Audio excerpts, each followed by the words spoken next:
Student मैं अतुल धाकड़ जैसा कि YouTube के इस ऑनलाइन चैनल पर आपको thermal engineering and gas dynamic subject के वीडियो लेक्चर प्रोवाइड करा रहा हूं। आज के इस वीडियो लेक्चर में हम बात करेंगे thermal engineering and gas dynamic subject के एक और मोस्ट इंपोर्टेंट टॉपिक के बारे में, जो कि यूनिट 3 का है। It is a very very important topic for your university exam point of view, क्योंकि इसी यूनिट के अंदर ओनली यही एक डेरिवेशन है जो कि एग्जाम में वो पूछता है। तो इस टॉपिक को आप अच्छे से पढ़िए, अच्छे से समझिए, और सिंपल डेरिवेशन में आपको वेरी सिंपल लैंग्वेज में इसको समझाऊंगा और ईच एंड एवरी डिटेल जो है मैं इसमें आपको प्रोवाइड करूंगा। अगर आप इसरो की भी तैयारी कर रहे हैं, इसरो एग्जाम की, तो उसके पॉइंट ऑफ व्यू से भी जो है it is one of the best जो है एक डेरिवेशन है। तो बात करें जैसे कि इस टॉपिक का नाम क्या है, तो इस टॉपिक का नाम है one dimensional study isentropic flow, है ना। और इसको हम एक और चीज से और जानते हैं, flow through out conversion and diversion duct. तो ये कन्वर्जन क्या होता है, डाइवर्जन क्या होता है, ये चीज हम समझेंगे। तो इससे पहले वाले वीडियो लेक्चर में मैंने आपको बताया था कि स्टैग्नेशन जो है, स्टैग्नेशन प्रॉपर्टीज क्या होती हैं और आइसेंट्रोपिक फ्लो क्या होता है, आइसेंट्रोपिक प्रोसेस क्या होती है। इससे जस्ट पहले वाले वीडियो मैंने आपको वो चीज दे दी है। तो उस वीडियो लेक्चर को आप देखिए, तभी इस वीडियो लेक्चर को आप समझ पाओगे कुछ चीजों के बारे में, है ना। तो एक ना एक वीडियो जो है कहीं ना कहीं दूसरे वीडियो से कनेक्ट होता है, तो बीच में आप इस करके वीडियो को ना देखें, इस वीडियो को देखिए। और थोड़ा सा हल्का सा जो है ये वीडियो लेक्चर थोड़ा सा लेंथी होगा, क्योंकि इसके अंदर जो है डेरिवेशन है, it is a very important types of derivation. तो हम बात करें जैसे कि हम इस यूनिट के अंदर जो कंप्रेसिबल जो फ्लूइड है या जैसे कि गैस है, उसकी एनालिसिस कर रहे हैं। अगर उस गैस को जो है हम कन्वर्जन एंड डाइवर्जन जो डक्ट है उसके द्वारा फ्लो करवाएं, तो उसके एरिया में क्या चेंजेस आते हैं, ये चीज हम पढ़ेंगे और इसी चीज पर हम डेरिवेशन फाइंड करेंगे। तो जैसा कि लिखा हुआ है, how to cross sectional area change. जब हम किसी भी गैस को जो है एक वन डायमेंशनल फ्लो जैसे कि नोजल या डिफ्यूजर से निकालते हैं, तो उसके एरिया में क्या क्या चेंजेस आते हैं, उसकी इक्वेशन होती है dA/dV/V, ये √m²-1। ये एक इक्वेशन है जो कि हमें बताती है कि अगर हम एरिया चेंज करें तो उसकी जो वेलोसिटी है उसमें क्या चेंजेस आते हैं with the help of pressure. तो बात करते हैं सबसे पहले हम कि one dimensional point of view से इसमें क्या क्या चीजें जो है मोस्ट इंपोर्टेंट फैक्टर्स कौन से हैं जो कि चेंज होते हैं ना। जो कि हम अगर गैस को एक वन डायमेंशनल फ्लो जो है या डक्ट से अगर फ्लो करवाएं, तो उसके कौन कौन से ऐसे फैक्टर हैं जो कि चेंज होंगे। तो जैसा कि देखते हैं हम, from a one dimensional point of view the three most common factor which tends to produce continuous change in the state of following stream are, है ना। तो ये जो कुछ ऐसे फैक्टर हैं, 3 इंपोर्टेंट फैक्टर हैं, वो जो चेंज होंगे अगर आप किसी गैस को या फ्लूइड को वन डायमेंशनल फ्लो जैसे कि नोजल या डक्ट से निकालोगे, तो उसके एरिया में जो चेंजेस होंगे। तो सबसे पहले इसका change in cross sectional area, very important. सबसे इंपॉर्टेंट चीज यही है कि उसके क्रॉस सेक्शनल एरिया जो है उसमें चेंज होंगे, और उसके क्रॉस सेक्शनल एरिया से चेंज होने से उसकी वेलोसिटी और प्रेशर में क्या डिफरेंस आता है, वो चीजें हम आगे समझेंगे। उसके बाद बॉल फ्रिक्शन, जो बॉल जो है दीवार पे जो फ्रिक्शन होती है, उसकी लेयर पे जो फ्रिक्शन होती है, उसमें क्या चेंजेस होंगे, एनर्जी में क्या क्या इफेक्ट्स होंगे। तो जनरली हम जैसे कि इसको आइसेंट्रोपिक बोल रहे हैं, तो आइसेंट्रोपिक का जैसे मैंने मतलब बताया था, there are no losses of energy and heat. और इसमें हम जो है ना सिस्टम को एनर्जी देते ना सिस्टम से एनर्जी लेते, जो भी फ्लूइड है उसी की काइनेटिक एनर्जी को हम कुछ चेंज करते रहते हैं, बस वही उसी को हम बोलते हैं आइसेंट्रोपिक फ्लो। तो इसमें जनरली हम जो फ्रिक्शन हो रहा है उसको नेग्लेक्ट मान रहे हैं, और जो एनर्जी इफेक्ट है उसको नेग्लेक्ट मान रहे हैं। क्यों? क्योंकि इट इज आइसेंट्रोपिक फ्लो, और isentropic flow is also called as reversible adiabatic, है ना, सिस्टम भी आप उसको बोल सकते हो। तो हम यहाँ पे बात करेंगे कि जब आप किसी भी फ्लूइड को एक डायमेंशनल फ्लो से फ्लो करवाओगे, तो उसके जो एरिया है उसमें क्या चेंजेस आएंगे, ठीक है। तो यहाँ पर हम देखते हैं जैसे कि नीचे में यहाँ पर एक नोजल भी बना रखा है, एक डिफ्यूजर भी बना रखा है। उस चीज से हम समझेंगे। सबसे पहले study will first be made of the effect of area change. हम सबसे पहले जो एरिया चेंज होता है उसके डेरिवेशन को समझेंगे और उसके बारे में चीजें समझेंगे। In the absence of friction and energy effect, अगर हम इनको नेग्लेक्ट करते हैं, जैसे कि ऊपर मैंने डिस्कस किया था, ये दोनों चीजें अगर हम नेग्लेक्ट करें, तो उसके रिस्पेक्ट में जो है हम एरिया में क्या क्या चेंजेस होते हैं उसका डेरिवेशन हम फाइंड करेंगे। The process which has been called isentropic flow, और उससे जो प्रोसेस होगा उसे हम बोलेंगे आइसेंट्रोपिक फ्लो, जिसमें जो Q है उसकी वैल्यू जो है वो 0 होती है। There is no heat losses by the system और इन द सिस्टम, ठीक है। तो जैसा कि ये दो एलिमेंट या दो डक्ट मैंने यहाँ पर बना रखे हैं, ठीक है। Consider a duct in which area changes, generally इसमें एरिया चेंजेस होते हैं। तो एक सिंपल वे में भी मैं आपको यहाँ पर डिफाइन करता हूँ। ये जो है ये आपका जनरली गैस डायनेमिक्स का एक कंपोनेंट्स आप उसको बोल सकते हो, जिसमें हम गैस फ्लो करवाएंगे तो गैस में क्या क्या चेंजेस आते हैं उसके मोशन में, इसी की तो स्टडी हम इस सब्जेक्ट के अंदर कर रहे हैं। तो जैसा कि ये नोजल है जिसको हम कन्वर्जिंग बोलते हैं। कन्वर्जिंग का मतलब होता है आगे से कम एरिया होना उसका, और डाइवर्जिंग होता है मतलब ये जो पीछे का एरिया वो बड़ा होता है, आगे का एरिया छोटा होता है। और इसमें जो है ये आगे का एरिया छोटा होता है और पीछे का एरिया बड़ा होता है। तो इससे होता क्या है, जब इसमें हम गैस फ्लो करवाएंगे तो गैस में काइनेटिक एनर्जी होती है, उसकी काइनेटिक एनर्जी बढ़ेगी। क्यों? क्योंकि उसका जो प्रेशर है वो डिक्रीज हो रहा है और इसकी वेलोसिटी जो है वो इंक्रीज हो जाएगी। जैसे कि अगर मैं आपको पाइप की मैं बात करूँ, अगर पाइप में आप पानी को फ्लो करवाओ और उसके एरिया को दबा दो तो क्या होगा, उसका फ्लो बढ़ जाता है और उसका प्रेशर कम हो जाता है ना।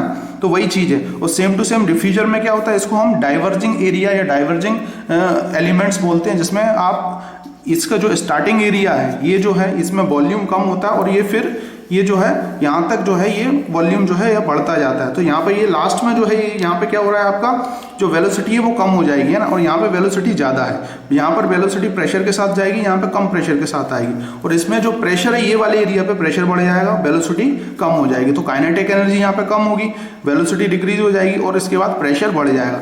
तो जनरली ये जो कॉन्सेप्ट है, इस कॉन्सेप्ट को आप थर्मोडायनेमिक्स से अच्छे से पढ़ सकते हो, समझ सकते हो। बेसिक से कॉन्सेप्ट है, यूट्यूब पर डाल के भी समझ सकते हो कि प्रेशर को कैसे हम इंक्रीज करते हैं तो कैसे वेलोसिटी डिक्रीज होती है, इस टाइप से, या काइनेटिक एनर्जी बढ़ती है।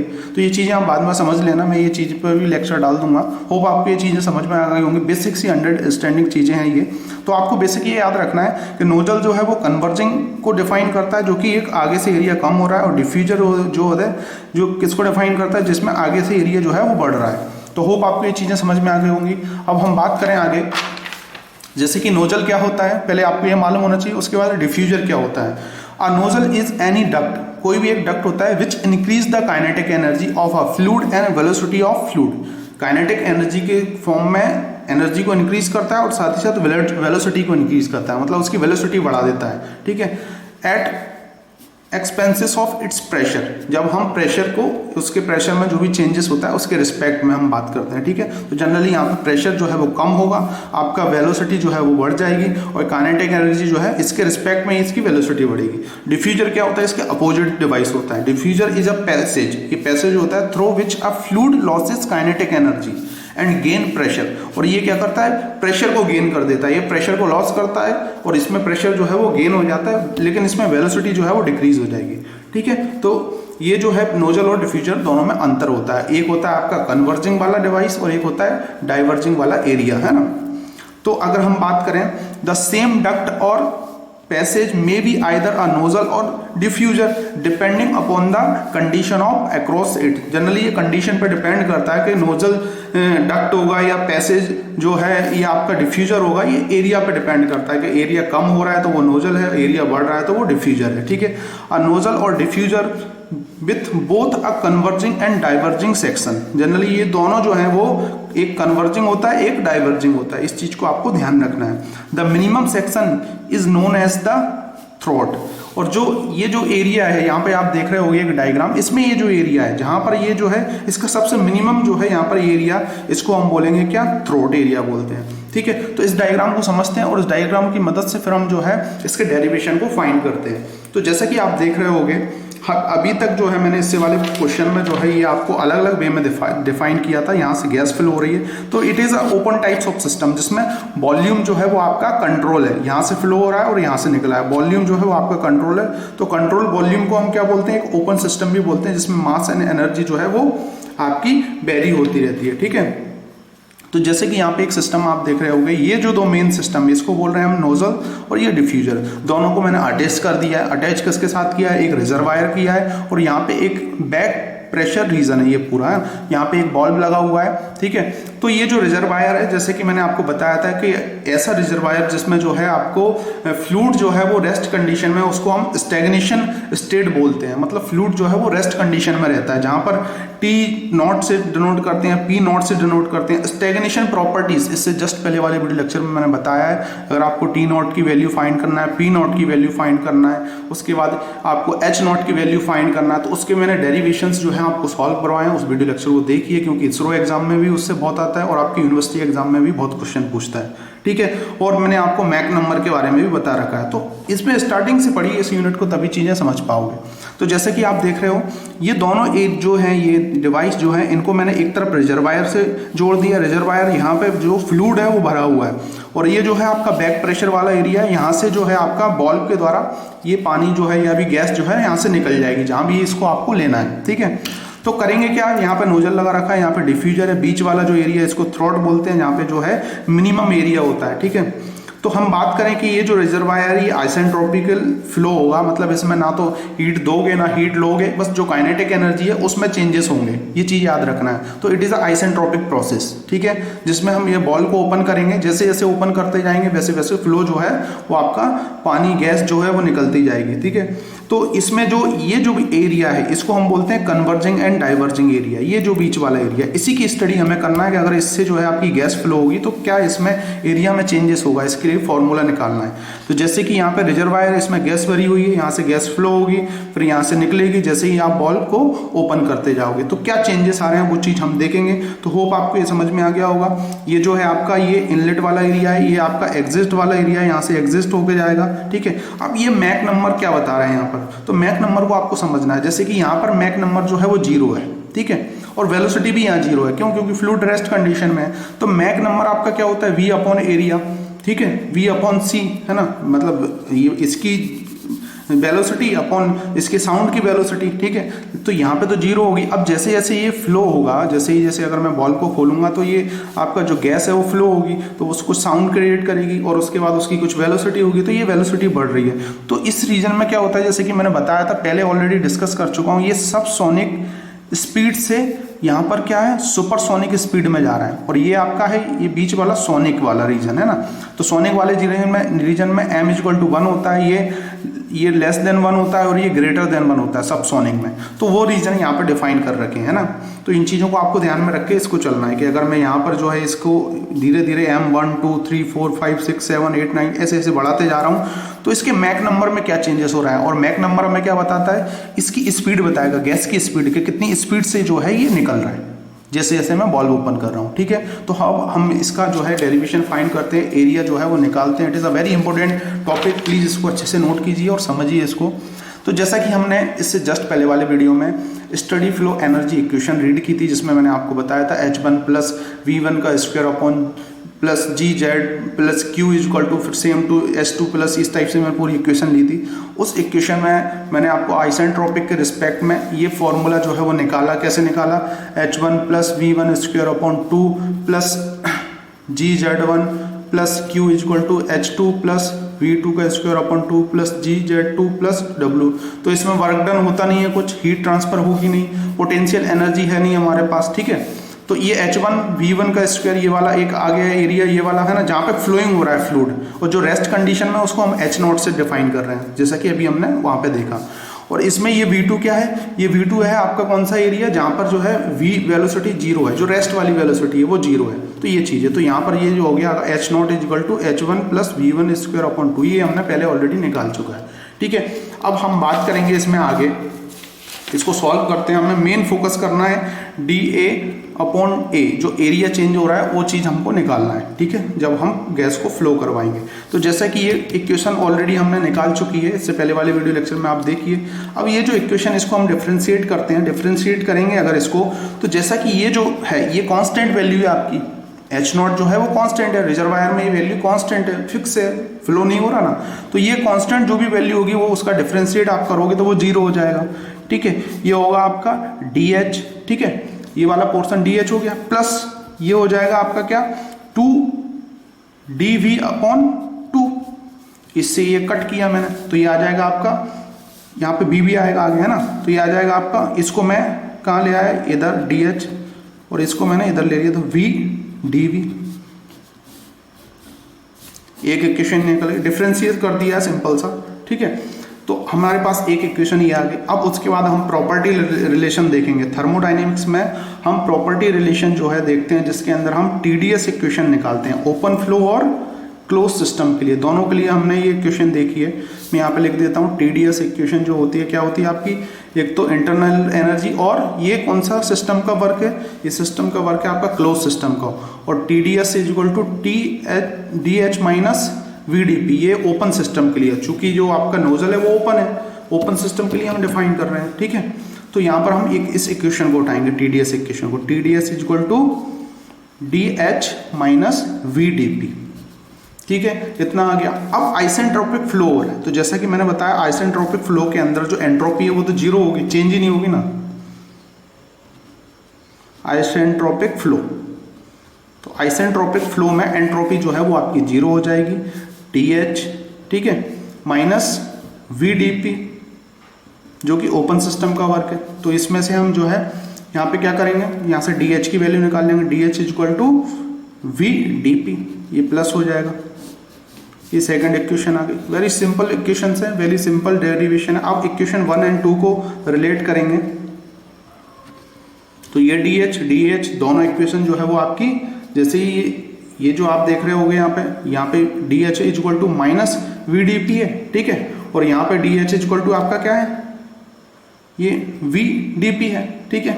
तो ये बेसिक सी इक्वेशंस है। अब क्या करना है, इन दोनों इक्वेशंस को जैसे कि हम ले लेंगे, तो इस इक्वेशन को अगर मैं देखूं, जैसे कि आप इसको समझना है, इस इक्वेशन को हम एक फॉर्म में और लिख सकते हैं, DH इक्वल टू, इसको मैं कैसे लिखूंगा, ये V जो है, V की जगह हम क्या लिखेंगे, जैसे कि देखो आपकी डेंसिटी होती है मास अपॉन वॉल्यूम, ठीक है। तो मास को अगर मैं 1 kg लेके चलूं तो यहाँ पे ये आ जाएगा V equal to 1 upon density.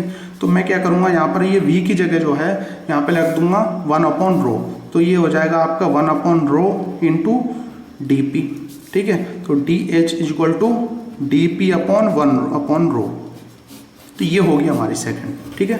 अब इन फर्स्ट एंड सेकंड इक्वेशन को हम कोरिलेट करेंगे, तो DH और DH दोनों बराबर हैं, तो आपका जो हो जाएगा ये हो जाएगा DP upon rho equal to VDV, ठीक है। उसके बाद इसको हम और कैसे कर सकते हैं, DP equal to minus V rho DV। It is a very important equation जो कि हमारी थर्ड है ना। इसका 2 बार यूज़ होगा, आगे मैं बताऊंगा कैसे यूज़ होगा, तो इसको आप अच्छे से इस पर स्टार लगा दीजिए, आगे इसको हम यूज़ करेंगे, ठीक है। तो आपको होप इतना डेरिवेशन समझ में आ गया होगा। कुछ नहीं, ये बस इसको हमने चेंज करके यहाँ पे ये रख दिया है डेंसिटी के रिस्पेक्ट में, ठीक है।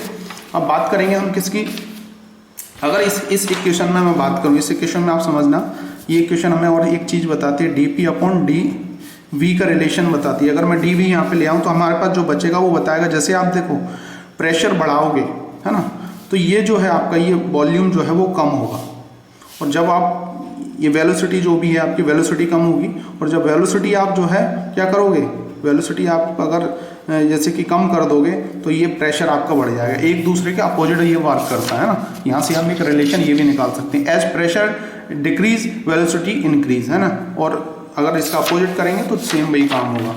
तो ये चीज़ अभी हम देखेंगे आगे। तो इसमें हम बात करें अब एक इक्वेशन और मैंने आपको डिस्कस की थी, कंटिन्यूटी इक्वेशन, कंटिन्यूटी इक्वेशन जो कि हमें क्या बताती है, कंजर्वेशन ऑफ मास के बारे में बताता है, जिसमें हम मास फ्लो करते हैं एक तरफ से दूसरी तरफ से मास फ्लो, उनकी कंजर्वेशन की जो है वो जनरली बताता है। तो इसमें Q equal to rho A और V ये होता है। ये इक्वेशन है, एक स्टैंडर्ड इक्वेशन है जो कि कंजर्वेशन ऑफ मास के लिए बताती है, 1 डायमेंशनल फ्लो के लिए जनरली है ना।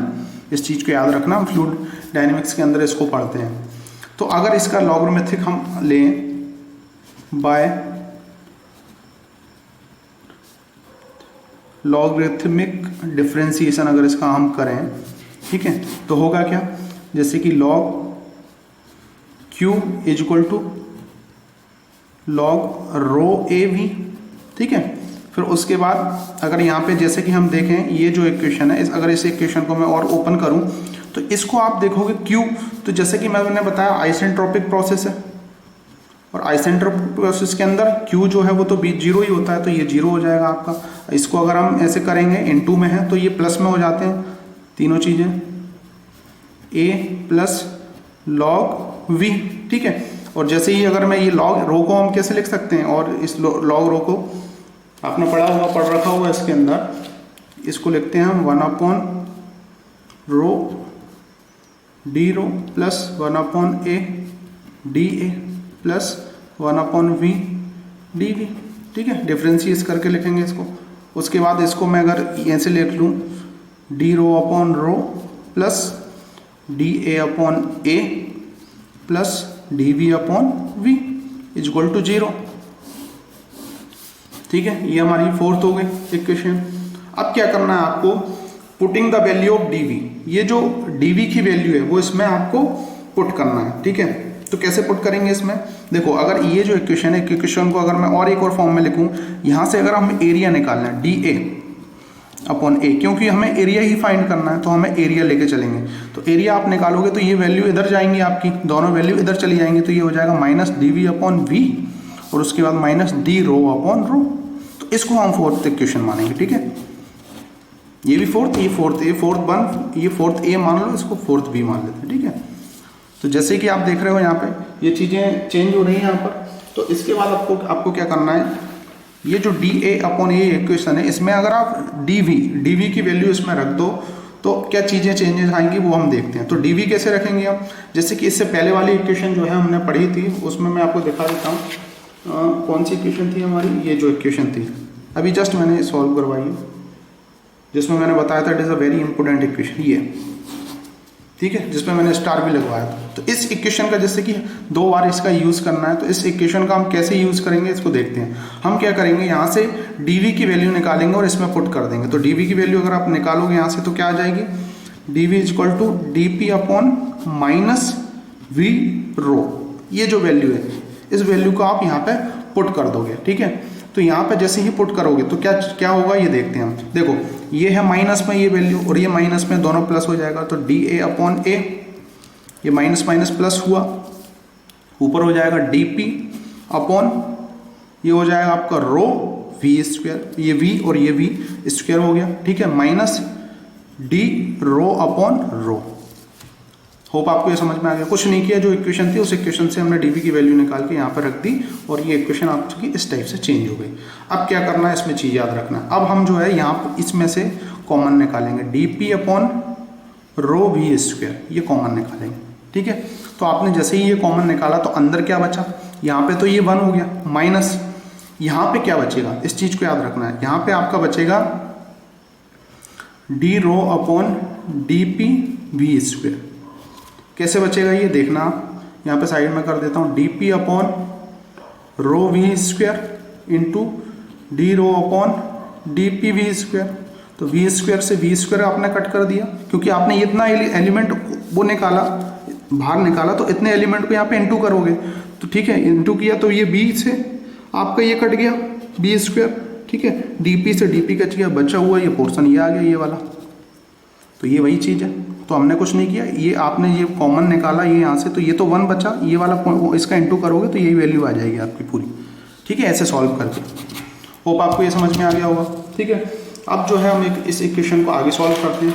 आगे कैसे करेंगे देखते हैं जरा, इसमें चीज़ें कैसे चेंज हो रही हैं। यहाँ पे आप इतना समझ में आ गया होगा, ये चीज़ें हो गई हैं, ठीक है। अब यहाँ से हम एक इक्वेशन और लगाएंगे। हम कौन सी इक्वेशन लगाएंगे, चीज़ याद रखना। देखो हमने कहाँ तक ये सॉल्व कर लिया है, हमने कर लिया D P upon rho V square, ये 1 minus D rho upon D P V square, ठीक है, जो कि है D A upon A. Area changes जो है हम निकाल रहे हैं। अब यहाँ पे अगर मैं बात करूँ स्पेशली, तो मैंने आपको एक बताया था स्पीड ऑफ साउंड के बारे में। स्पीड ऑफ साउंड की एक इक्वेशन मैंने आपको डिस्कस की थी, D rho upon D P होती है, ठीक है। अगर इसका रूट हटाऊँ तो C square is equal to D rho upon D P, और अगर इसको अपॉन में कर लूँ 1 upon C square is equal to D P upon D rho, ठीक है, ये हो जाएगा। तो इस इक्वेशन को अगर मैं ये जो लिखा हुआ है जो 1 upon D P upon D rhos, इस इक्वेशन को अगर मैं यहाँ पे पुट कर दूँ तो क्या आएगा देखना, समझना, D P upon rho V square, ठीक है, और 1 माइनस ये आ जाएगा आपका, यहाँ पे क्या आएगा, ये तो आपका वी स्क्वायर बचेगा और इसकी जगह हम क्या करेंगे, इसको पुट कर देंगे, ठीक है। तो ये आ जाएगा आपका, ये तो हो जाएगा वी स्क्वायर और ये बचेगा आपका सी स्क्वायर, ठीक है। आप ये क्यों किया हमने, ये इसलिए किया क्योंकि बेटा आपको मैक नंबर के साथ इस रिलेशन को डिफाइन करना हो। मैक नंबर क्या होता है आपको मैंने पहले बताया था, speed of object upon speed of sound.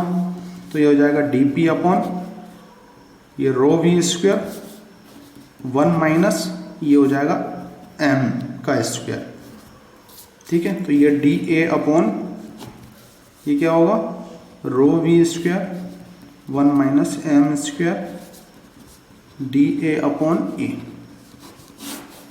ठीक है। एक इक्वेशन ऐसे आ गई। अब और इसमें आगे क्या कर सकते हैं हम, सेम टू सेम वही इक्वेशन जैसे कि हमने बताया था, D P is equal to minus V rho D V, ठीक है। तो dv इज इक्वल टू, यहाँ से हम minus dp upon rho V, ये इसको नीचे लेके आ गया, ठीक है। उसके बाद यहाँ से हम ये जो है, अगर मैं यहाँ से dv अपॉन, समझना इसको, v is equal to minus dp upon rho v square करूँ, ठीक है। तो क्या होगा, यहाँ से इसको अगर मैं यहाँ से ये कट कर दूंगा तो ये वही इक्वेशन बचेगी। तो मैंने v को इसमें ज़्यादा ले लिया, मतलब दोनों तरफ v का नीचे भाग दे दिया, ये मान लो आप, है ना। तो आपकी इक्वेशन आ जाएगी। अब ये जो वैल्यू है, हम मेन क्या कर रहे थे, इस वैल्यू को चेंज कर रहे थे, ठीक है। तो अब क्या करेंगे, यहाँ पर जो है हम उस वैल्यू को पुट कर देंगे। तो dA upon a is equal to, यहाँ पे आपका वही चीज़ आ जाएगा, इसकी जगह आ जाएगा dv अपॉन v, चूंकि माइनस आएगा तो हम क्या करेंगे, m स्क्वायर माइनस 1 कर देंगे, इसको चेंज कर देंगे, ठीक है। तो ये आपकी इंपॉर्टेंट इक्वेशन आ जाएगी। इसी इक्वेशन को हमें फाइंड करना था, हेंस प्रूव इट, जो कि मैंने आपको स्टार्टिंग में बताया था। कुछ नहीं करना, आपको बेसिक सी इक्वेशंस का ध्यान रखना है। दो मेन इक्वेशन है इसमें, एक तो कंटिन्यूटी इक्वेशन, एक स्टडी फ्लो एनर्जी इक्वेशन, जो कि मैं ऑलरेडी पहले आपको डिस्कशन कर चुका हूँ, और उसके बाद TDS इक्वेशन, उनको इसमें पुट करना है। पुट करने के बाद एक जो मैंने आपको मेन इक्वेशन बताई थी, ये जो निकली थी, इस इक्वेशन को 2 बार यूज करना है। एक बार तो यहाँ पे पुट किया हमने और एक बार और पुट किया था, ठीक है। तो ये जो है आपकी जो मेन इक्वेशन है वो आ जाएगी। तो इस इक्वेशन में हम जैसे कि m, ये जो m की वैल्यू है उसके रिस्पेक्ट में हम देखें तो क्या चेंजेस आएंगे, समझना इसमें। जैसे कि अगर m जो है वो इज लेस देन 1 है, तो we can say that it is a, क्या है ये आपका सबसोनिक फ्लो है। जो इनलेट वेलोसिटी है वो क्या है आपकी, इज सबसोनिक, ठीक है। और as flow area A decrease, ठीक है, द प्रेशर, अगर आपका जो फ्लो एरिया A है, अगर इसके रिस्पेक्ट में अगर देखें हम, फ्लो एरिया अगर आपका डिक्रीज हो रहा है तो प्रेशर जो है वो भी डिक्रीज हो रहा है और बढ़ क्या रहा है, एंड वेलोसिटी इंक्रीज, जो कि अभी इससे पहले वाले मैंने इसमें आपको दिखा देता हूँ डायग्राम में, ये हुआ था। अगर मैक नंबर की वैल्यू कम है 1 से, तो ये जो एरिया हमें क्या बता रहा है, अगर आप जो है यहाँ से फ्लो करवा रहे हैं ये, ठीक है, तो ये सबसोनिक रीजन को डिफाइन कर रहा है। और जो फ्लो एरिया है वो आपका क्या है, यहाँ पे डिक्रीज हो रहा है ना, यहाँ पे कम हो रहा है, तो डिक्रीज हो रहा है तो वेलोसिटी इंक्रीज हो रही है, प्रेशर कम हो रहा है। तो यही चीज़ तो हमें पढ़ना था और ये चीज़ निकालनी थी हमें, ठीक है। और इसके आप अपोजिट करोगे तो ये आपका डिफ्यूजन के अंदर चला जाएगा, ठीक है। तो आपको समझ में आ गया होगा, ऐसे ही ऐसे आपका डिफ्यूजन में चला जाएगा। और अगर हम एक ये लिख देखें ग्रेटर देन, तो क्या बोलेंगे हम, when the inlet velocity is supersonic, अगर इनलेट वेलोसिटी आपकी सुपरसोनिक हो गई, एज फ्लो ए डिक्रीज, है ना, प्रेशर इंक्रीज एंड वेलोसिटी जो होगा वो हो जाएगा डिक्रीज, ठीक है। अगर आप जो है, अगर ये मैक नंबर की मैं बात करूं तो इनलेट जो वेलोसिटी होगी वो अगर आपकी सुपरसोनिक है तो जो फ्लो एरिया जो है वो आपका डिक्रीज हो रहा है, ठीक है, और प्रेशर जो है वो आपका इंक्रीज हो जाएगा और उसके बाद आपकी वेलोसिटी जो है वो डिक्रीज हो जाएगी, जो कि डिफ्यूजर के केस में।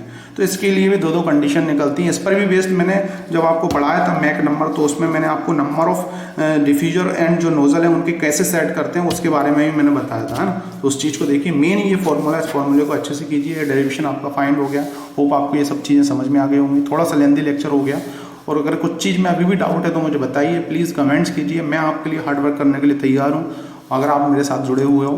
तो thank you for watching this video lecture. मिलते हैं नेक्स्ट वीडियो लेक्चर में। आओ, ये टॉपिक का ये जो एक मतलब मोस्ट इंपॉर्टेंट डेरिवेशन था, ये आपका लास्ट डेरिवेशन है। इस पर बेस्ड कुछ छोटे छोटे टॉपिक्स और रह गए, उनको हम डिस्कशन करेंगे, उसके बाद इस यूनिट को फिनिश करेंगे। तो thank you for watching this video lecture.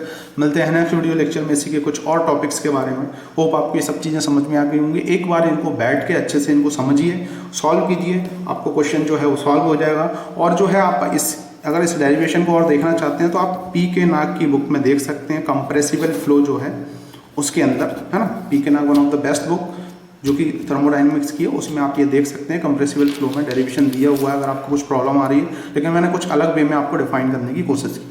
Thank you for watching this video lecture. मिलते हैं नेक्स्ट वीडियो लेक्चर में।